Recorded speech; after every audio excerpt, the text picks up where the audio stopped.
राजेंद्र प्रसाद का जन्म 3 दिसंबर 1884 बिहार के सिवान के जीरादेई नामक गांव में हुआ था। मृत्यु 28 फरवरी 1963 में हुई। इनके पिता महादेव शाह एवं उनकी माता कमलेश्वरी देवी थी। 1902 में प्रसिद्ध कलकत्ता प्रेसिडेंसी कॉलेज में दाखिला लिया। वर्ष 1915 में प्रसाद ने कलकत्ता विश्वविद्यालय विधि विभाग से मास्टर इन लॉ की परीक्षा उत्तीर्ण की और स्वर्ण पदक जीता।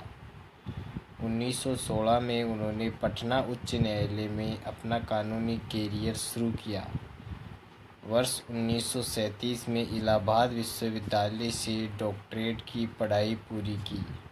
जब गांधी जी स्थानीय किसानों की शिकायतों को दूर करने के लिए बिहार के चंपारण जिले में एक मिशन पर थे, तब डॉक्टर राजेंद्र प्रसाद को स्वयंसेवकों के साथ चंपारण आने का आह्वान किया।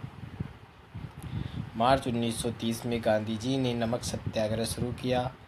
डॉक्टर राजेंद्र प्रसाद के नेतृत्व में बिहार के नखास तालाब में नमक सत्याग्रह चलाया गया।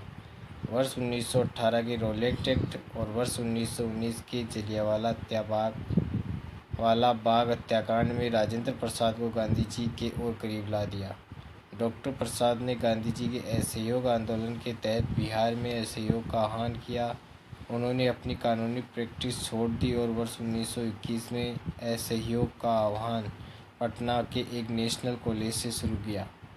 1911 में कोलकाता में आयोजित अपने वार्षिक सत्र के दौरान भारतीय राष्ट्रीय कांग्रेस में शामिल हो गए। उन्होंने अक्टूबर 1934 में भारतीय राष्ट्रीय कांग्रेस के बॉम्बे के अधिवेशन की अध्यक्षता की और अप्रैल 1939 में सुभाष चंद्र बोस द्वारा कांग्रेस के अध्यक्ष पद से इस्तीफे के बाद वे दूसरी बार अध्यक्ष चुने गए। वर्ष 1946 में वे पंडित जवाहरलाल नेहरू की अंतरिम सरकार के खाद्य और कृषि मंत्री के रूप में शामिल हुए और अधिक अन्न उगाओ का नारा दिया। जुलाई 1946 में जब वे भारत के संविधान को बनाने के लिए संविधान सभा की स्थापना की गई तो इसका अध्यक्ष चुना गया।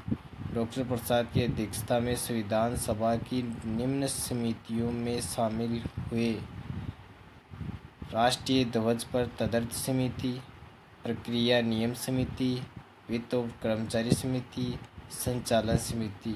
राजेंद्र प्रसाद ने अपनी आत्मकथा के अतिरिक्त कई पुस्तकें भी लिखी, जिनमें बापू के कदमों में बाबू, इंडिया डिवाइडेड, सत्याग्रह चंपारण, गांधी जी की देन, भारतीय संस्कृति व खादी का अर्थशास्त्र इत्यादि उल्लेखनीय है। सन 1962 में अवकाश प्राप्त करने पर राष्ट्र ने उन्हें भारत रत्न की सर्वश्रेष्ठ उपाधि से सम्मानित किया। राष्ट्रपति होने के अतिरिक्त उन्होंने भारत के पहले मंत्रिमंडल में 1946 से 47 में कृषि और खाद्य मंत्री का दायित्व भी निभाया। इन्हें राजेंद्र बाबू कहकर पुकारा जाता है।